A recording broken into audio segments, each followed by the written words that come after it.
Get your black ass away from that house right now. Caroline Sullivan's voice ripped through the quiet street. She stood on her lawn, designer sunglasses perched on her head, phone aimed like a gun. I've called the police. We don't let thugs roam around here. This is a good neighborhood. Brandon Noble turned slowly from his own front door, key still in hand. His voice came out calm, steady. Ma'am, I live here. This is my house. Liar! I've seen you casing this place for weeks. The Harrisons would never sell to someone like you. Neighbors emerged onto porches. Phones rose, recording, watching. Brandon's shoulders dropped slightly. He'd been here before. Different street, same script. Sirens wailed in the distance, getting closer. Have you ever been accused of a crime in your own home, simply because of the color of your skin? 3 weeks earlier, Brandon Noble had signed the closing papers for 447 Maple Drive. No. Wait. He'd crossed out that number. Bad luck, his mother always said. The realtor found him 412 Maple Drive instead. Same street. Better energy. The house sat in Oakwood Heights, 45 minutes outside Washington, D.C. brick colonial. 3 bedrooms. A lawn that actually needed mowing. It cost him nearly everything he'd saved in 15 years, but it was his. His neighbors didn't know that yet. Oakwood Heights wasn't just a neighborhood, it was a statement. Gates at the entrance, security cameras that actually worked, an HOA that sent violation notices if your grass grew half an inch too tall. Houses here started at $800,000 and climbed fast. The marketing brochures called it family-friendly and increasingly diverse. Brandon had seen exactly 2 other black families during his walkthrough. Both seemed to avoid eye contact. He should have paid attention to that. Brandon pulled into his driveway at 11 on a Saturday morning. His black Honda Accord looked modest next to the BMWs and Teslas lining the street.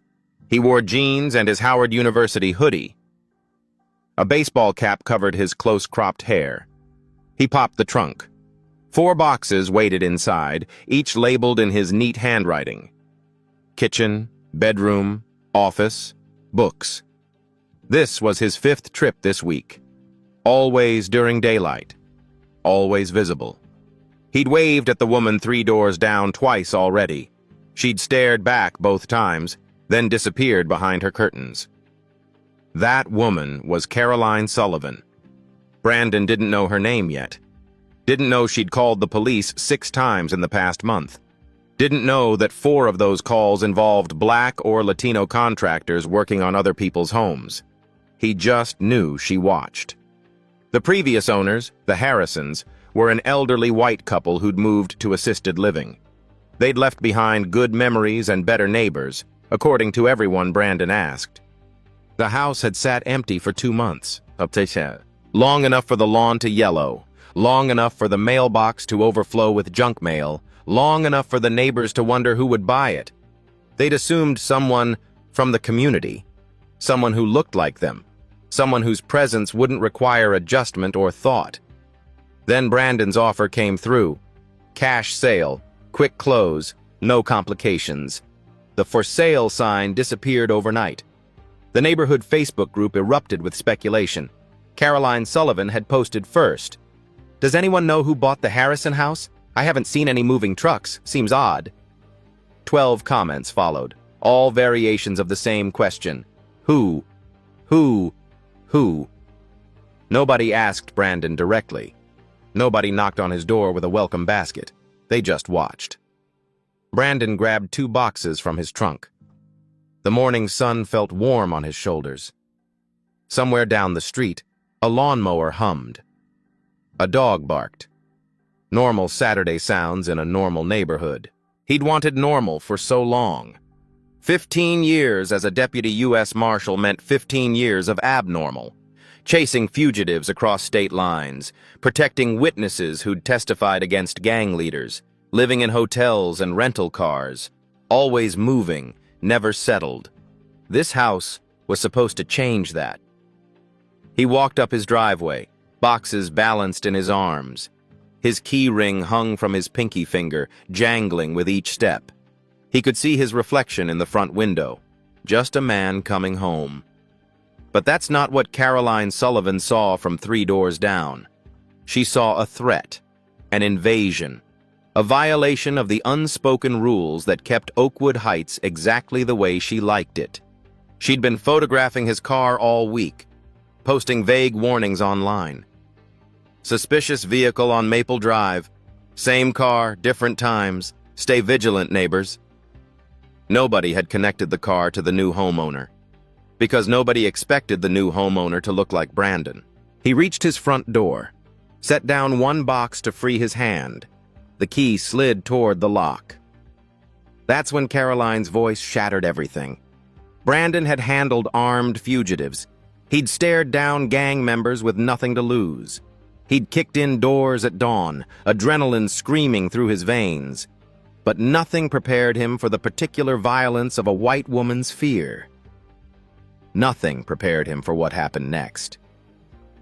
"Get your black ass away from that house right now!" Brandon's hand froze. The key hung an inch from the lock. He turned slowly, carefully. Hands visible, non-threatening.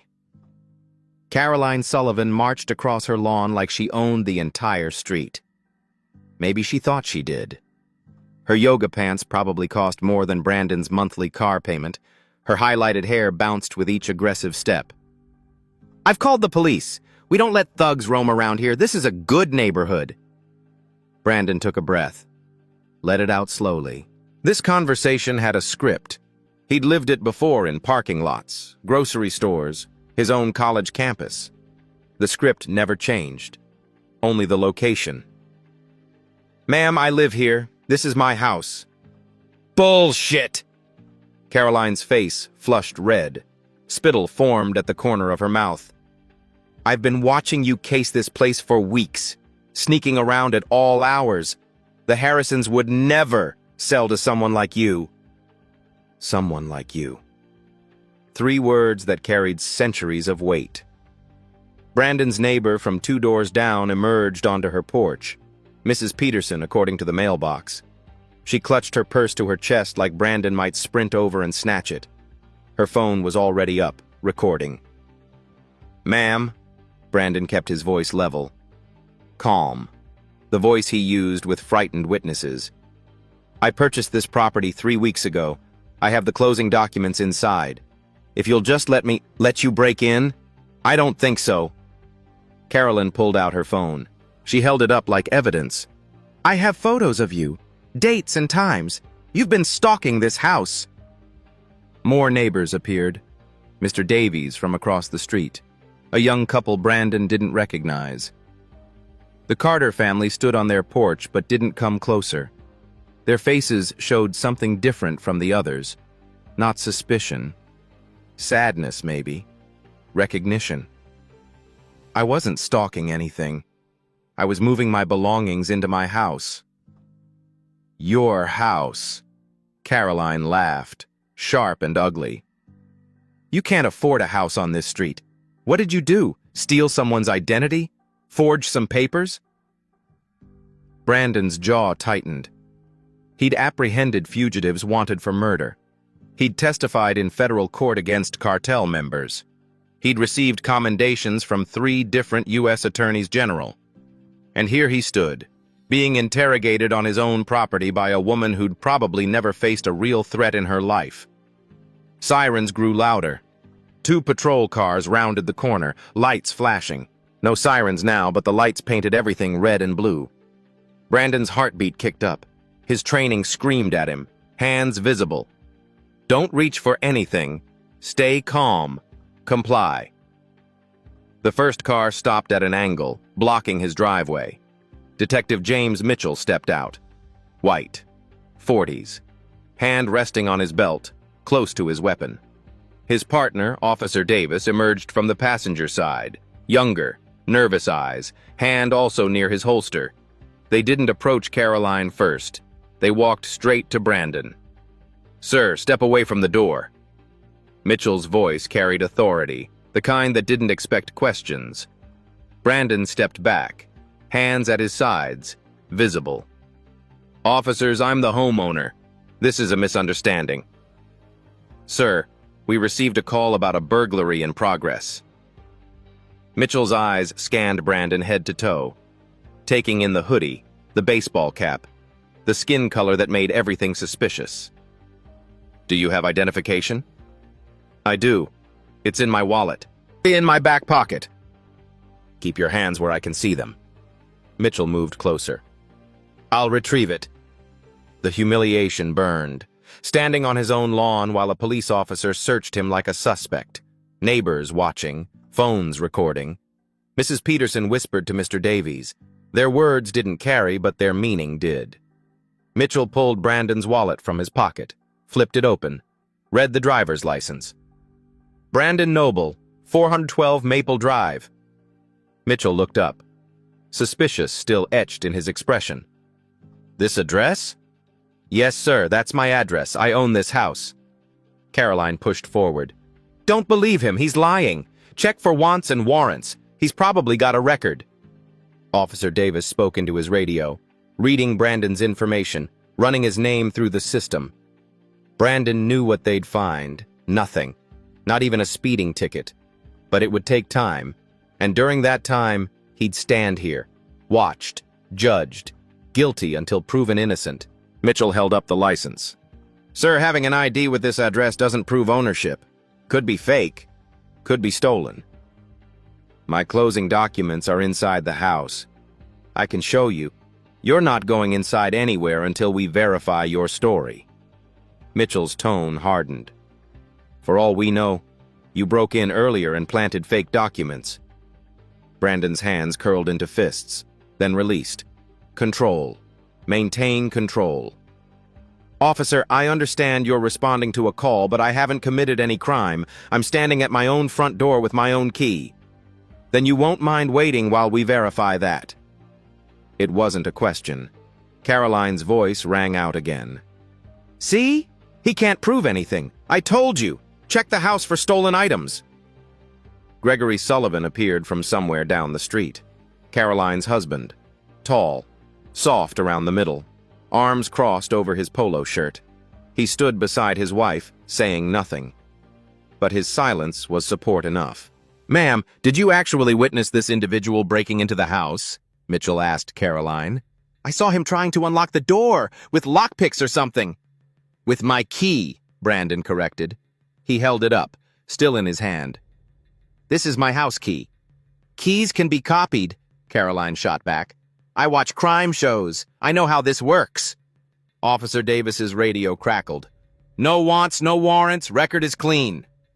Mitchell's expression didn't change.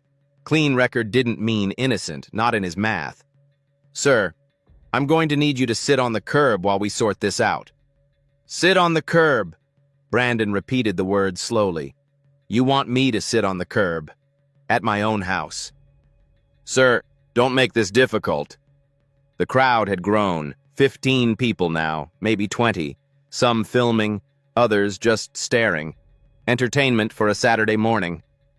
The Carter family's father took a step forward. Officers, I think there's been a mistake. Sir, please step back. Davis held up a hand. We're handling this. Mr. Carter stopped. His wife touched his arm. They exchanged a look Brandon recognized. The calculation. Is it worth it? Will speaking up make things worse? They stepped back. Brandon lowered himself to the curb. The concrete felt rough through his jeans. He'd sat in worse places, waited in worse conditions, but never on his own property, never surrounded by his own neighbors, all convinced he was a criminal. Officers, how long is this going to take? His voice stayed even, controlled. As long as it takes, sir. Mitchell pulled out his phone. I'm calling the title company. We'll verify ownership. It's Saturday. They're closed. Then we'll call the previous owners, the Harrisons. They're in assisted living. They're both over 80. You're going to bother them on a weekend because a neighbor made an assumption? Mitchell's jaw tightened. Sir, your attitude isn't helping your situation. Your situation? As if Brandon had created this, as if his presence here in this neighborhood was the problem. Caroline stood on her lawn, arms crossed. Victorious. She'd called the police on a black man, and they'd responded exactly as she expected. He was on the curb. They were investigating him. Everything was right in her world. Brandon's phone buzzed in his pocket. Mitchell had returned his wallet but kept his phone. The buzzing continued. 3 times. 4. Someone was trying to reach him. Someone who knew where he was supposed to be. Someone who wouldn't stop calling until he answered. Brandon smiled. Just slightly. "Officer Mitchell?" His voice carried a new tone. Not defiant, not angry. Something else. "You might want to answer that phone." Mitchell ignored him. He was already scrolling through his own phone, searching for the Harrison family's contact information. Officer Davis stood behind Brandon, positioned like he expected trouble. The phone in Mitchell's hand buzzed again. The screen lit up. Caller ID showed USMS, Agent Hayes. Mitchell frowned, swiped to decline. The phone rang again immediately. Same caller. "Persistent," Mitchell muttered. He declined again. Brandon's smile widened slightly. "She's not going to stop." "Who?" "The person calling my phone. You might want to answer it." Mitchell stared at the phone. It rang a 3rd time. His irritation flickered across his face. He swiped to answer, speaker on. "Hello?" A woman's voice cut through, sharp and commanding. "This is Supervisory Deputy U.S. Marshal Rachel Hayes. Who am I speaking with, and why do you have Deputy Marshal Noble's phone?" The street went quiet. Mitchell's face changed. Confusion first, then something harder to read. "This is Detective James Mitchell, Oakwood Heights Police Department. I'm conducting an investigation." "An investigation into what?" Hayes didn't let him finish. "And why are you in possession of a federal law enforcement officer's phone?" "Ma'am, I'm responding to a burglary call." "The individual in question?" "Deputy Marshal Brandon Noble," Hayes interrupted. 6'1". Black male. Approximately 38 years old. Currently on administrative leave following the closure of a high-profile fugitive case. Is that who you're investigating for burglary? Mitchell looked at Brandon. Really looked at him this time. "Ma'am, I'm going to need to verify. His badge number is 4521. He's been with the Marshal's service for 15 years. 3 commendations. Currently assigned to the Eastern District. He purchased property at 412 Maple Drive 3 weeks ago.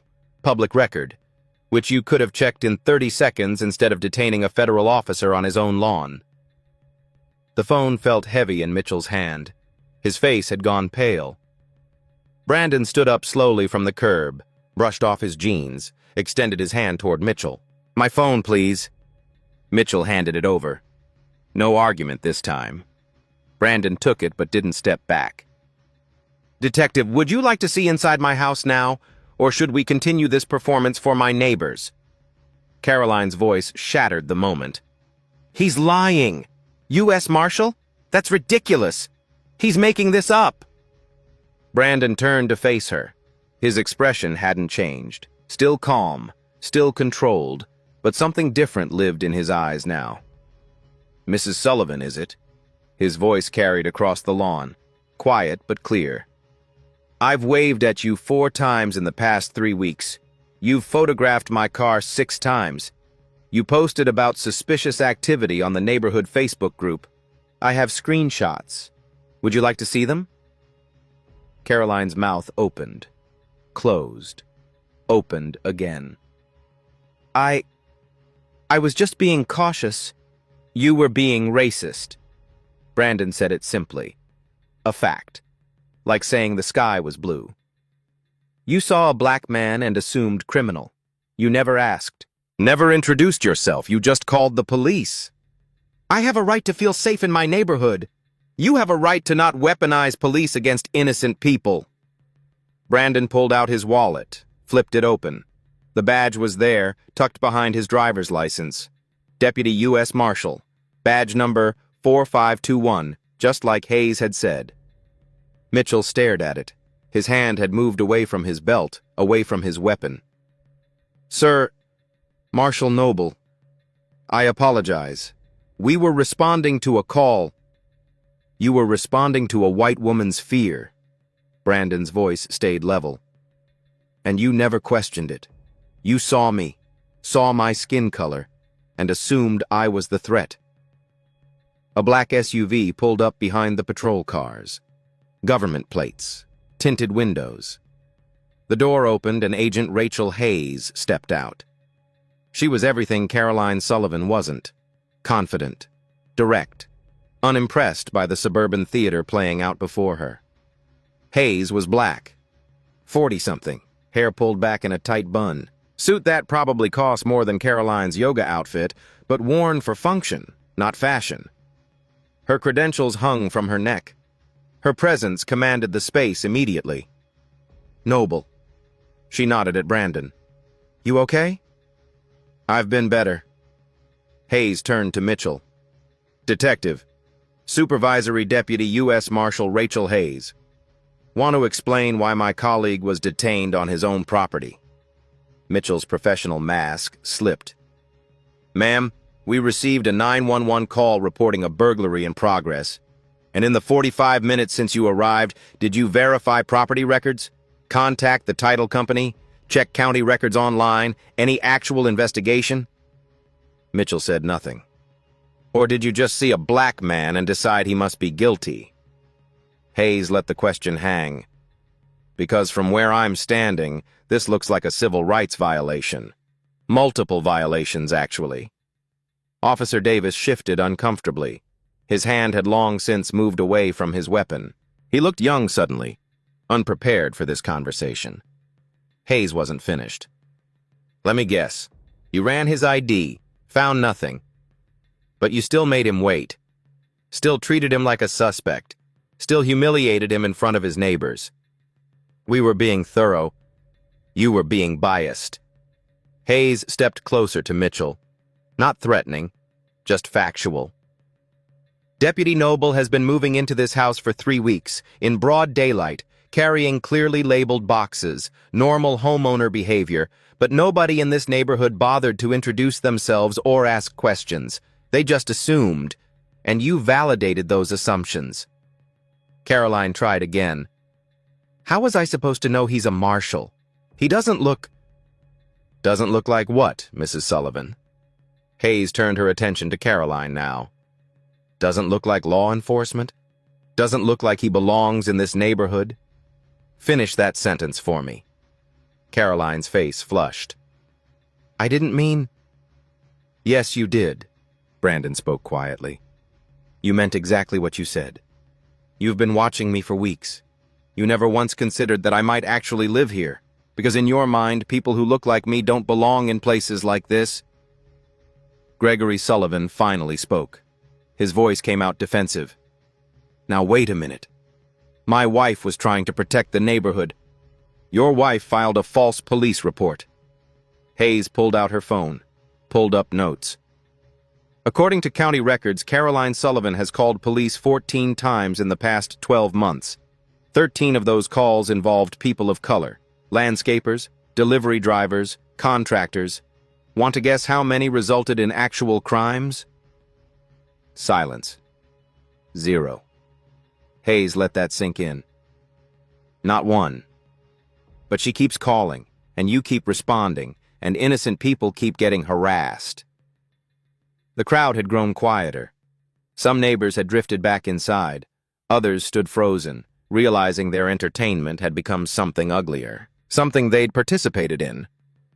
Mrs. Peterson lowered her phone, stopped recording. Her face showed discomfort now, not suspicion. Mr. Davies cleared his throat. "We didn't know—" "You didn't ask." Brandon cut him off. "That's the problem. You saw me. You had questions. But instead of introducing yourselves like neighbors, you whispered. You watched. You assumed the worst." The Carter family's father stepped forward again. This time, Officer Davis didn't stop him. Mr. Noble, I'm David Carter. This is my wife, Susan. We live 2 doors down. He extended his hand. I'm sorry this happened. We should have said something earlier. We understand what this is. Brandon shook his hand. The first friendly gesture he'd received on this street. Hayes turned back to Mitchell. Lieutenant Anderson is on his way. Your supervisor. He and I are going to have a conversation about how this department responds to calls involving people of color. In the meantime, Deputy Noble is going inside his house. His house. And if you have any objection to that, we can make this a federal incident right now. Mitchell shook his head quickly. No objection, ma'am. Good. Hayes gestured to Brandon. Your key still work, or did they confiscate that too? Brandon held up his key, still in his hand, where it had been the entire time. Never let it go. He walked to his front door, inserted the key. It turned smoothly. The door opened. Inside, moving boxes sat exactly where he'd left them. His furniture, his belongings, his life. He turned back to the crowd, to Caroline, to Mitchell, to all of them. Welcome to the neighborhood, he said. The words tasted bitter. Then he stepped inside. Hayes followed. The door closed behind them. Outside, the street remained quiet. Caroline stood on her lawn, arms wrapped around herself. Gregory beside her, looking uncertain for the first time. Mitchell and Davis exchanged glances. Both knew what came next. Reports, investigations, consequences. The neighbors began drifting away. The show was over, but the reckoning had just begun. Inside, Brandon leaned against the closed door. His calm facade cracked, hands shaking slightly, adrenaline finally catching up. Hayes noticed. She always noticed. You good? No. Brandon's voice came out rough. But I will be. She walked through his living room, noted the boxes stacked neatly, the furniture arranged carefully, the family photos on the mantel, a life interrupted by ignorance. How long were you out there before I called? 45 minutes, give or take. Hayes swore under her breath. 45 minutes on your own lawn. Jesus, Noble. Brandon moved to the window. Outside, the crowd was dispersing, slowly, reluctantly. Caroline still stood frozen on her lawn. Mitchell and Davis were conferring by their patrol car. Both looked shaken. She's been watching me for weeks, Brandon said. Every time I came to move stuff in. Every time. And she never once thought to just ask. Because asking would require seeing you as human. Hayes joined him at the window. Easier to see a threat. A third patrol car arrived. Lieutenant Stephen Anderson emerged. Older. Gray at the temples. 25 years on the force, if Brandon had to guess. The kind of cop who'd seen everything and assumed he knew everything. Anderson spoke with Mitchell. Even through the window, Brandon could see Mitchell's body language change. Defensive, explanatory, gesturing toward the house. Anderson's face darkened as he listened. Hayes pulled out her phone. Time to make this official. She stepped onto the front porch. Brandon followed. The street's attention snapped back to them immediately. Lieutenant Anderson? Hayes called out. Her voice carried authority that made Anderson turn. Supervisory Deputy U.S. Marshal Rachel Hayes, we need to talk. Anderson approached, his stride confident until he got close enough to see Hayes's credentials. Then he slowed, recalculating. Ma'am, I understand there's been a misunderstanding. A misunderstanding. Hayes repeated the word like it tasted bad. Is that what you call detaining a federal law enforcement officer without cause for 3/4 of an hour? My officers responded to a burglary call. Your officers violated Deputy Noble's Fourth Amendment rights. Hayes wasn't raising her voice. Didn't need to. unlawful detention, illegal search of his person, seizure of his property, implied threats when he exercised his constitutional rights. All of it on video, I'm sure. Anderson glanced at the neighbors. Several phones were still visible, recording everything. Ma'am, if Deputy Noble had identified himself, he shouldn't have to. Brandon stepped forward now. I was standing at my own front door with my own key. I broke no laws. I gave no probable cause, but because Mrs. Sullivan called and said I looked suspicious, your officers assumed I was guilty. Anderson's jaw tightened. Sir, we have to respond to all calls. But you don't have to violate people's rights. Brandon pulled out his phone, opened his photos, turned the screen toward Anderson. These are screenshots from the neighborhood Facebook group. Mrs. Sullivan has posted about me 6 times in 3 weeks. Suspicious vehicle. Unknown person. Possible criminal activity. All while I was legally moving into my own house. He swiped to the next image. Here's her post from 4 days ago. Dark-skinned male repeatedly visiting Harrison property.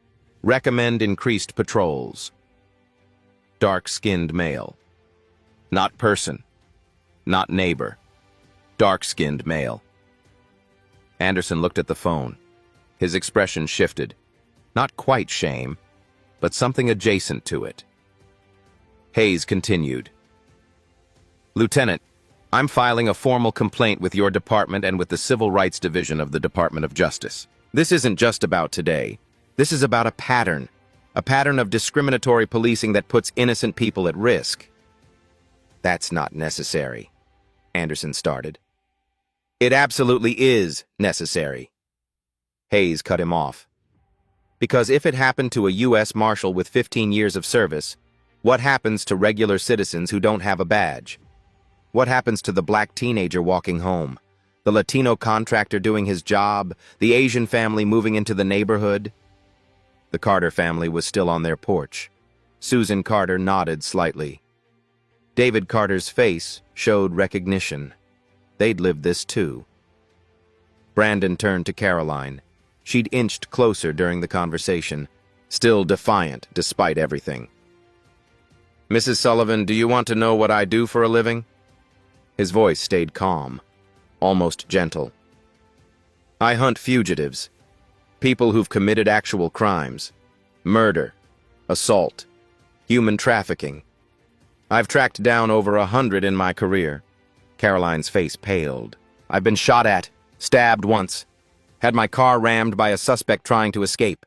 I've testified in federal court against cartel leaders who put prices on my head. Brandon took a step toward her. She stepped back reflexively. But the most afraid I've been in years was 45 minutes ago. On my own lawn, surrounded by police, because I know how this ends for people who look like me. His voice dropped lower, harder. You could have killed me today, Mrs. Sullivan, not with your hands, but with your assumptions.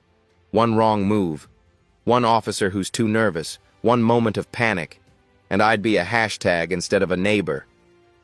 Caroline's mouth trembled. I didn't mean... You never do. Brandon turned away from her, done with the conversation. None of you ever mean it, but people still end up dead. Hayes stepped between them. Professional again. Lieutenant Anderson, Officers Mitchell and Davis are to report to your station immediately. They're on administrative leave pending investigation. Non-negotiable. Anderson looked like he wanted to argue. He didn't. Yes, ma'am. Deputy Noble and I will be filing our reports within the hour. Expect contact from the DOJ within 48 hours. Hayes glanced at Caroline. Mrs. Sullivan, you should probably call a lawyer. Filing a false police report is a crime. Using police to harass someone based on race violates federal civil rights law. You're exposed legally, significantly. Caroline's defiance crumbled. I was just trying to protect... You were trying to control, Brandon's voice cut through. Control who lives here, who belongs here, Who gets to exist in your space without being questioned? He looked around at the remaining neighbors, at Mrs. Peterson, who couldn't meet his eyes, at Mr. Davies, who'd gone quiet, at the young couple who'd watched everything unfold. I'm a deputy U.S. Marshal. I have a badge. I have power. I have resources. His words landed heavy, final. And it still took 45 minutes and a phone call from my supervisor to convince you I belonged in my own house. Think about that. Really think about it. He turned and walked back inside. Hayes followed. This time, when the door closed, it sounded different. Not like an ending, like a beginning.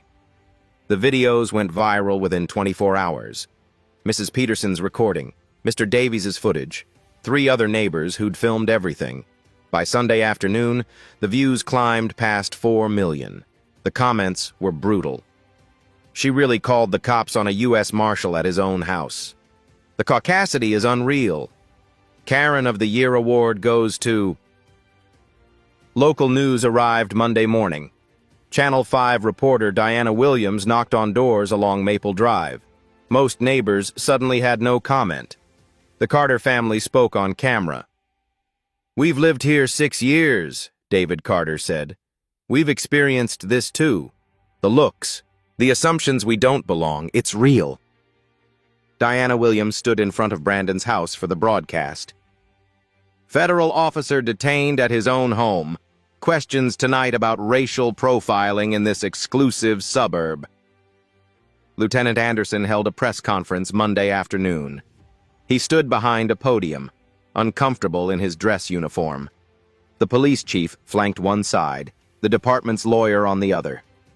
"After reviewing the incident, we've taken immediate action," Anderson read from prepared notes.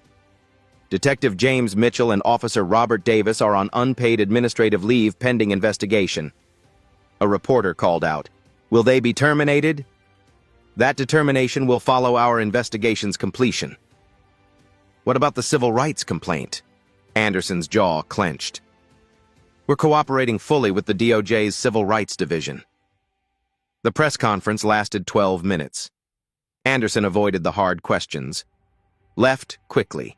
At her house, Caroline Sullivan watched through barely open curtains. Her phone rang constantly. Her real estate firm called first. Her boss's voice tight with controlled anger. "Caroline, we need to discuss your social media presence." Then friends, some supportive, most suddenly distant, unavailable for lunch. Then threats, anonymous messages flooding Facebook, Instagram, email. Vile things that made her hands shake. She deleted everything, went private. But screenshots lived forever. Gregory sat in the living room scrolling his phone, his face darkened with each swipe. "They're calling for boycotts of my business. My clients are threatening to drop me." "It's not fair," Caroline whispered. "I was just..." "Just what?" Gregory looked up. "Protecting the neighborhood from a federal officer at his own house?" "I didn't know." "You didn't ask. That's the problem." His words landed hard. "And now we're both paying for it." Their daughter Emma came downstairs, 17, eyes red from crying. "Mom, do you know what they're saying at school?" Her voice cracked. "People are sending me the videos, asking if we're racist." "Honey, I'm not..." "You called the cops on a black man for opening his own door." Emma's anger showed through. "How is that not racist?" Caroline had no answer. Tuesday morning brought an email from her firm. Professional, cold. "Dear Caroline, effective immediately, we are terminating your employment. Your actions created liability concerns and damaged our reputation. Collect your items by Wednesday." 22 years. Gone in 2 sentences. Gregory received similar news. 3 clients pulled contracts. His largest account sent a message. "We can no longer maintain our business relationship." The Oakwood Heights HOA Facebook group exploded. Emergency meeting called. Topic: Recent events and community standards. Someone created an unauthorized poll. Should the HOA take action regarding the Maple Drive incident? Yes, 73%. No, 15%. Unsure, 12%. The comments were worse. She made our neighborhood look bad. Property values will tank because of this. We need distance immediately. Nobody defended her. Caroline stared out her window toward Brandon's house, lights on. He was home, living his life, while hers collapsed. 3 doors away. Might as well be 3 worlds. She'd created this distance, with assumptions, fear, refusal to see a neighbor instead of a threat. The gap felt impossible to cross now. 2 weeks after the incident, Brandon filed the lawsuit. Federal Court, Eastern District, civil rights violation under 42 U.S.C. Sector 1983. The legal language was dense, but the message was clear. Caroline Sullivan, Gregory Sullivan, Oakwood Heights Police Department, all named as defendants. The complaint laid out everything: timeline of events, pattern of behavior, damages sought. Brandon's attorney was thorough, meticulous. Every Facebook post, every photo Caroline had taken, every police call she'd made in the past year. 14 calls total, 13 involving people of color, 0 resulting in actual crimes. The pattern was undeniable. The police department settled within days. Their lawyers knew a losing case when they saw one. $350,000 to Brandon. Mandatory bias training for all officers. Policy changes for responding to suspicious person calls. Body cameras required, no exceptions. Mitchell and Davis were terminated. No appeal, no second chances. Anderson was demoted to patrol officer, 6-month suspension without pay. His pension remained intact, but his authority was gone. The department issued a public apology, read by the police chief at a community meeting. The words sounded hollow, performative. But they were on record now. Caroline and Gregory didn't settle. Their attorney advised it, strongly. This case is a loser. The evidence is overwhelming. Settle now, minimize damage. Caroline refused. I won't admit to being racist. I was protecting my neighborhood. So they went to trial. Judge Patricia Moore presided, 62 years old, black, 20 years on the federal bench, known for her sharp questions and 0 tolerance for nonsense. The trial began on a cold morning in November, 6 months after the incident on Maple Drive. Brandon sat at the plaintiff's table, suit and tie, clean cut, professional. He looked exactly like what he was, a federal law enforcement officer. Caroline sat across the aisle. She'd lost weight. Stress had carved lines around her eyes. Her designer clothes couldn't hide the exhaustion. Gregory sat beside her, staring straight ahead. Their marriage was already fracturing. This trial was just making it public. Brandon's attorney opened strong. This case is about assumptions, about what happens when someone sees a black man and immediately thinks criminal. Deputy Marshal Noble was moving into his own home, his own property, legally purchased. But Mrs. Sullivan saw his skin color and called the police. She displayed the Facebook posts on a large screen. Caroline's words, blown up for the jury to read. Dark-skinned male repeatedly visiting Harrison property.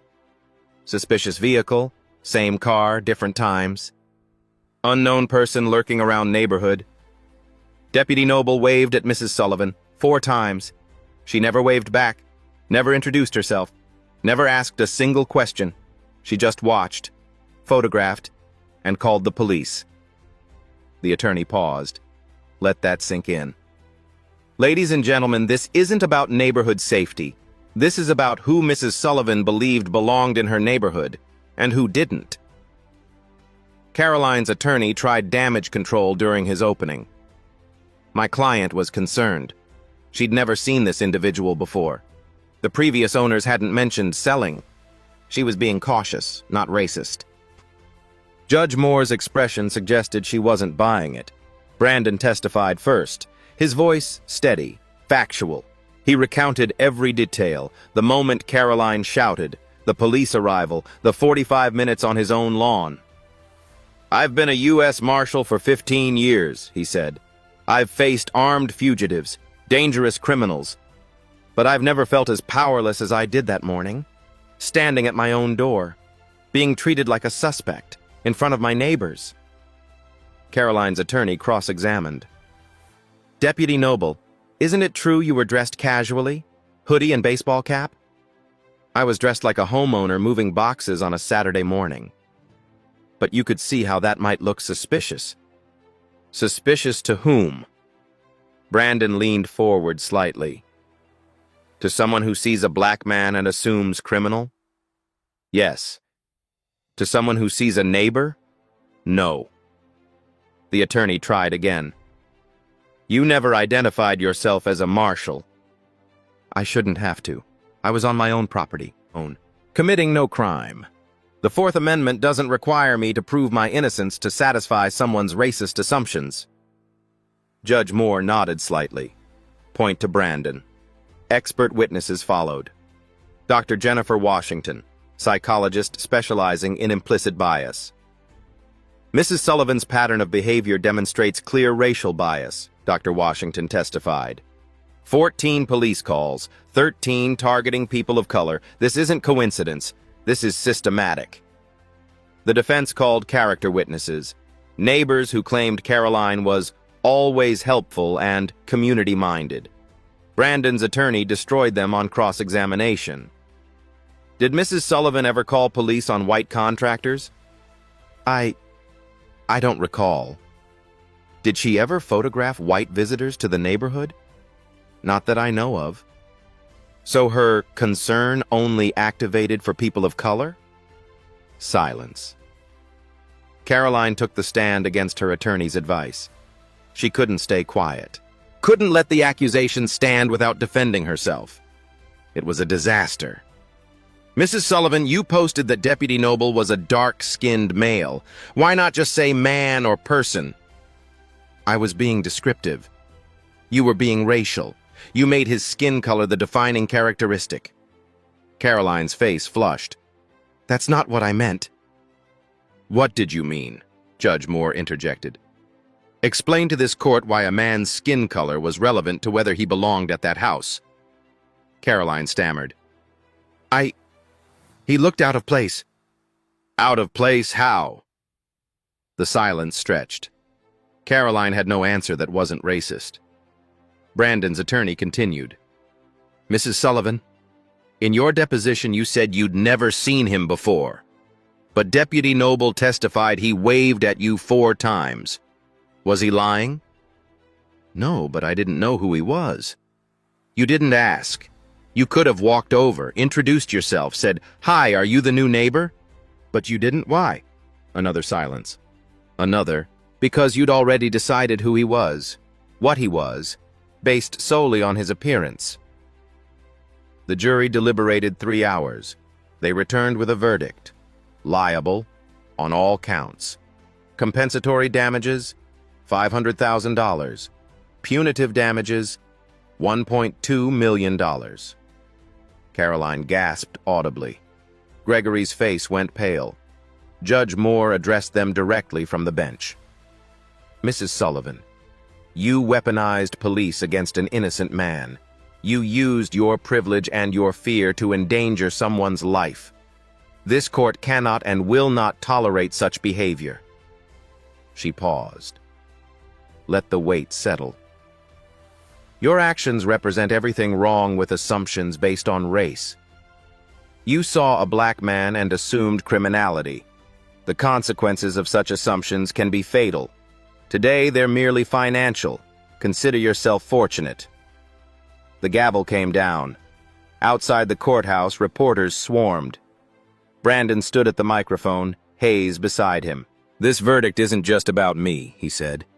"It's about every black person who's been questioned in their own neighborhood. Every person of color who's been treated as suspicious for simply existing. The law won today. But the fight isn't over." Diana Williams asked the final question. "What message do you hope this sends?" Brandon looked directly at the camera. See people, not stereotypes. Ask questions. Don't make assumptions. And understand that calling the police on someone isn't a neutral act. It can have deadly consequences. Mrs. Sullivan is lucky I'm here to file a lawsuit. Others haven't been so fortunate. The verdict made national news that night. Caroline and Gregory's faces broadcast across every major network.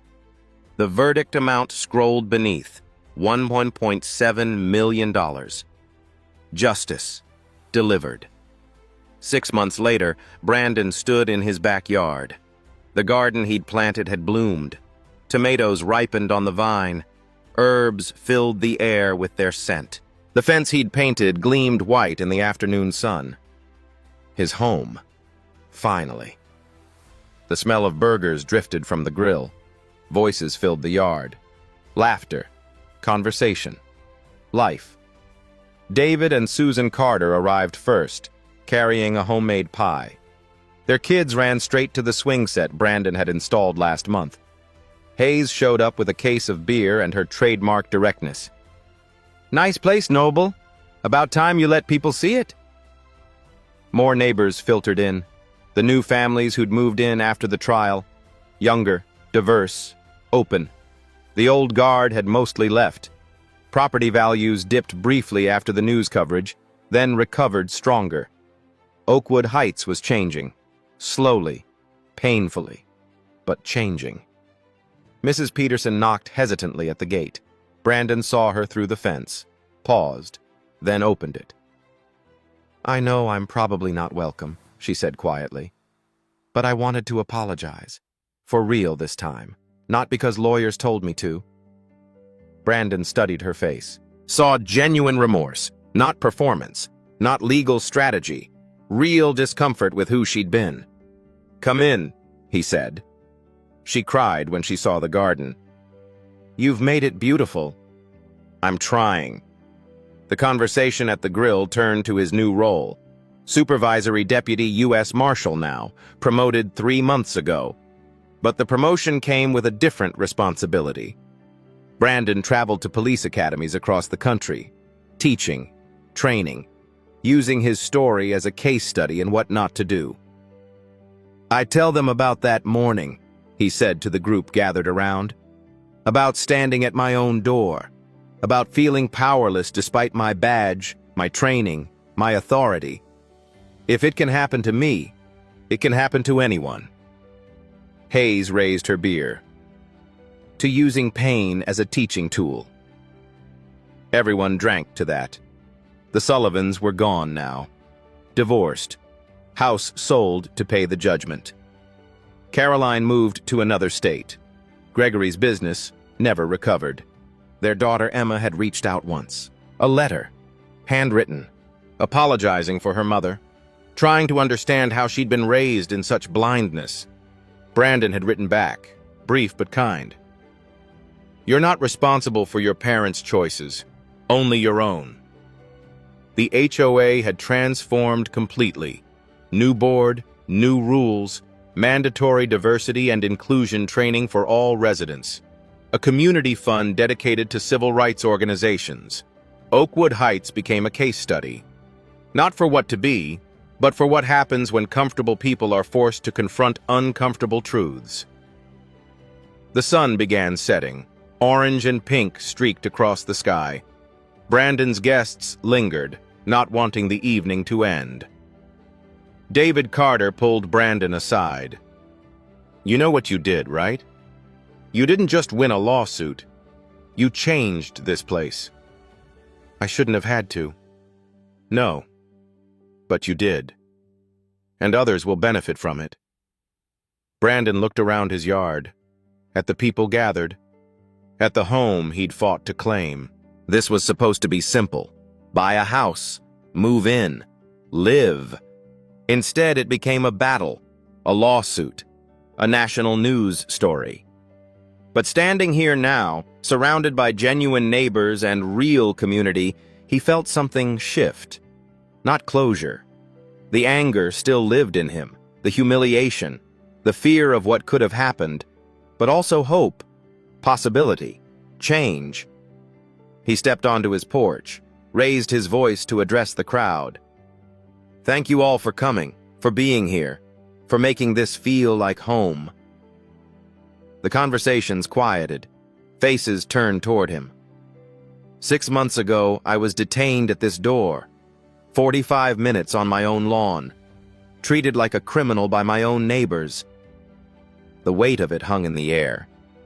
But I had resources, a badge, legal knowledge, influential colleagues. Most people don't.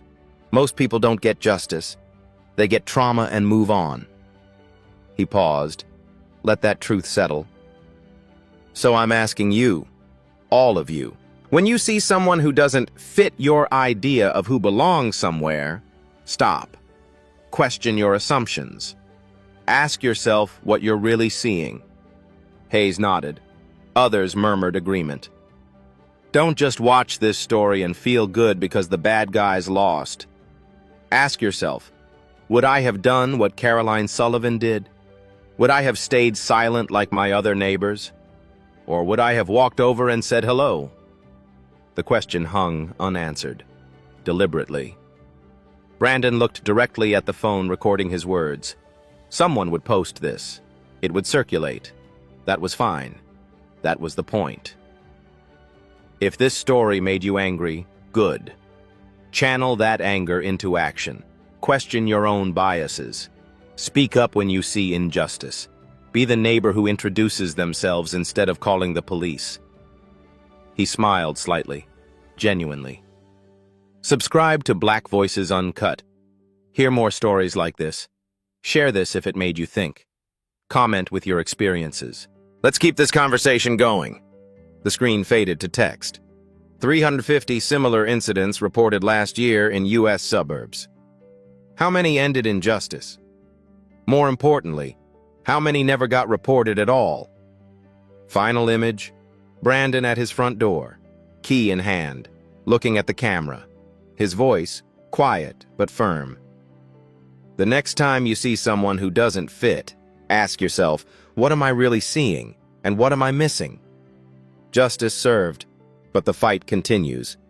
Don't just watch, act. At Black Voices Uncut, we don't polish away the pain or water down the message. We tell it like it is because the truth deserves nothing less. If today's story spoke to you, click like, join the conversation in the comments, and subscribe so you'll be here for the next Uncut Voice.